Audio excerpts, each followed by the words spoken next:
ஓம் சாய்ராம். என் அன்பு செல்லுமே, என்னுடைய தங்கமே, பணமில்லை பணமில்லை என்று புலம்பிக் கொண்டு இருக்கும் உன்னுடைய வாழ்க்கையில் இனிமே பணமில்லை என்று சொல்ல முடியாத அளவுக்கு உன்னுடைய வாழ்க்கையில் பணத்தை கொண்டு வந்து சேர்க்கப் போகிறேன்.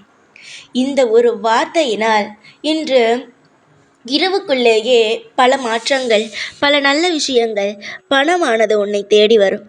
பணம் மட்டுமல்ல, பல மாற்றங்கள் உன் வாழ்க்கையில் கிடைக்கும். பலருக்கு உன்னுடைய வாழ்க்கையை பார்த்தால் கேலியாகத்தான் இருக்கிறது. சொல்லப்போனால் இவளெல்லாம் எங்கு உருப்பட போகிறாள், இவளெல்லாம் எங்கு வாழ்க்கையில் ஜெயிக்கப் போகிறாள் என்றுதான் நினைத்தார்கள். ஆனால் இவர்களுக்கு மத்தியில் உன்னை வாழ வைக்க வேண்டும். அதுதான் ஒரு நல்ல அப்பாவுக்கு ஒரு எண்ணம். என்னுடைய விஷயமும் அதுதான். உனக்கு அப்பா யார்? இந்த சாய். ஒவ்வொரு முறையும் சாய் சாய் சாயப்பா சாயப்பா சாயப்பா என்றுதான் சொல்வார். பயம் வந்தாலும் சரிதான், சந்தோஷம் வந்தாலும் சரிதான், உன் வாயிலிருந்து முதலில் வருவது என்னவென்றால் சாயப்பா என்றுதான். அப்படி இருக்கும் என்னுடைய பிள்ளைக்கு பண கஷ்டத்தை அடியோடு ஒழித்து பணமானது எப்பொழுதும் தேவைக்கு கிடைக்கும் அளவுக்கு வாழ்க்கையில் உன்னை உயர்ந்த இடத்தில் அமர்த்த வேண்டும் அல்லவா? என்னுடைய பிள்ளைக்கு எல்லா விதமான ஐஸ்வர்யங்களையும் தர வேண்டும் அல்லவா? அதனால்தான் நான் இன்று உனக்கு இந்த மறைமுகமாக யாருக்குமே தெரியாத ஒரு வார்த்தையை உனக்கு நான் கொண்டு வந்திருக்கிறேன். சிலர் இதை நம்புவார்களா? சிலர் இதை நம்ப மாட்டார்கள்.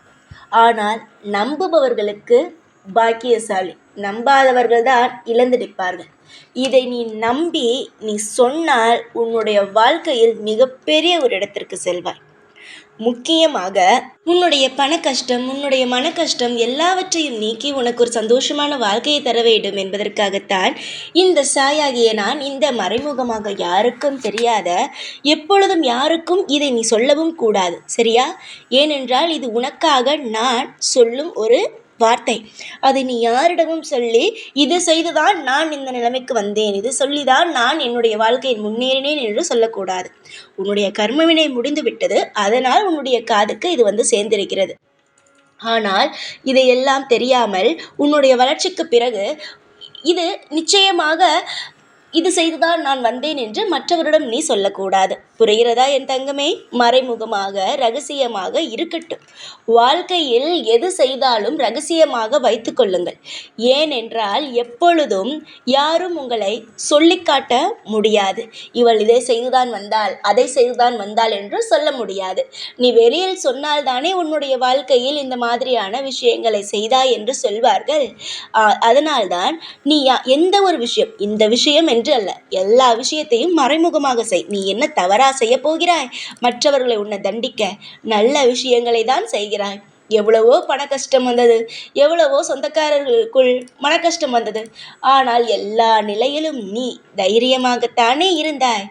தங்கமே, வாழ்வில் நீ நிச்சயமாக முன்னேறுவாய். அதற்கு முதலடிதான் இது. இதை நீ சொன்ன பிறகுதான் உன்னுடைய வாழ்க்கையில் மிகப்பெரிய ஒரு மாற்றம் கிடைக்கும். குபேரனே வந்து உன்னுடைய வீட்டில் அமர்ந்தால் எப்படி இருக்கும்? அதுதான் இது. குபேரனே உன்னுடைய வீட்டில் வந்து அமரத்தான் போகிறார் இந்த ஒரு மந்திரத்தை நீ சொன்னவுடன். நீ ஒரு விஷயத்தை மட்டும் தெரிந்து கொள். எதுவாக இருந்தாலும் நம்பிக்கையோடு பொறுமையோடு சொல்லுங்கள், அவசரப்படாதீர்கள். முக்கியமாக ஒரு விஷயம், இப்பொழுது ஒரு விஷயம் நடக்கிறது, அது உடனடியாக நடந்துவிடும் என்று அவசரமாக சொல்லாதீர்கள். ஒரு மந்திரத்தை நீங்கள் சொல்கிறீர்கள் என்றால் அவசரமாக ஓடாதீர்கள். ஏனென்றால் அதற்கான சக்திகள் உங்களுக்கு கிடைக்காமல் போகும். பொறுமையோடு நம்பிக்கையோடு ஒவ்வொரு விஷயத்தையும் அமைதியாக செய்ய வேண்டும். உன்னுடைய வாழ்க்கையில் எல்லாம் உடனுக்குடனே கிடைக்க வேண்டும் என்று நினைக்கிறாய் பார், அந்த மாதிரி எல்லாம் இருக்கக்கூடாது. பொறுமையாக செய்ய வேண்டும். ஒரு மந்திரத்தையும் ஒவ்வொரு வார்த்தையையும் மெதுவாக சொல்ல வேண்டும். இப்பொழுது நான் அந்த வார்த்தை என்னவென்று சொல்கிறேன், நன்றாக காதில் வாங்கிக்கொள். இதை நீ சொன்னால் நிச்சயமாக பல மாற்றங்கள் வரும். குபேரனே உன் வீட்டில் வந்து அமர்ந்து உன்னுடைய வாழ்க்கையில் கஷ்டங்களை நீக்கி உன்னுடைய வாழ்க்கையில் இஷ்டங்களை தருவார். முக்கியமாக பணப்பிரச்சனையை நீங்குவாய்.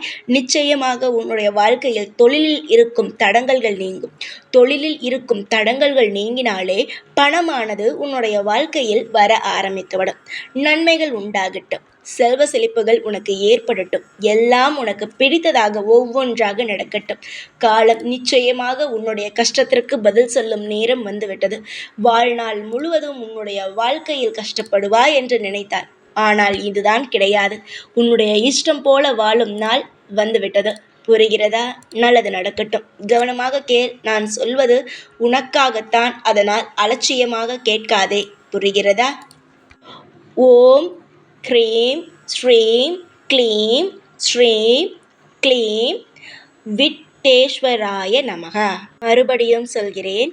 ஓம் க்ரீம் ஸ்ரீம் க்ளீம் ஸ்ரீம் க்ளீம் விட்டேஸ்வராய நமக. ஓம் ஹ்ரீம் ஸ்ரீம் க்ளீம் ஸ்ரீம் விட்டேஸ்வராய நமக. இந்த ஒரு வார்த்தையை நீ சொல்லும் பொழுது மெதுவாக, பொறுமையாக, அவசரமே இல்லாமல் நம்பிக்கையோடு சொல்ல வேண்டும். காலையில் குளித்து முடித்து அதற்கு பிறகு தெய்வத்தின் அறைக்கு சென்று விளக்கேற்றி இந்த ஒரு வார்த்தையை 27 முறை நீ சொன்னால் நிச்சயமாக தங்கமே மாலைக்குள் கண்டிப்பாக உன் வீட்டை தேடி இந்த பணமானதா வரும். எத்தனையோ நபர்களுக்கு உதவி செய்த இந்த சாய் எப்பொழுதும் என்னையே நம்பி வாழ்ந்து கொண்டு இருக்கும் உனக்கு உதவி செய்ய மாட்டேனா? உனக்கு கண்டிப்பாக உதவி செய்வேன். எல்லா இடத்திலும் தோற்றுப்போவாய் என்று நினைத்தவர்கள் மத்தியில் உன்னுடைய வாழ்க்கையில் உன்னை தூக்கி நிறுத்துவேன். பாடுபட்டு விட்டாய். ஒவ்வொரு இடத்திலும் நீ பாடுபட்டு விட்டாய். இதற்கு மேல் உன்னுடைய வாழ்க்கையில் கஷ்டம் என்ற ஒரு விஷயம் கிடையாது. இஷ்டம்தான். பணமானது உன்னை தேடி ஓடி வரும். சில நேரம் உன்னுடைய வாழ்வில் கஷ்டங்கள் இருந்தாலும் இந்த மந்திரம் மூலமாக உன்னுடைய கஷ்டங்கள் அனைத்தும் விலகி உன்னுடைய வாழ்வில் செல்வ செழிப்புகளானது கூடிய சீக்கிரமாக வந்துவிடும்.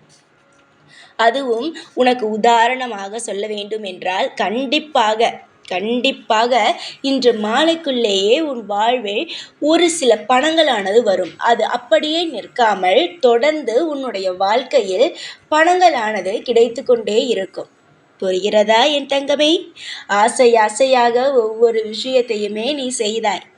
இப்பொழுதும் ஆசையாகத்தான் என்னிடம் எல்லா விஷயத்தையும் கேட்கிறாய். அதற்காக சூட்சமமாக ஒரு மந்திரத்தை தான் சொல்லியிருக்கிறேன்.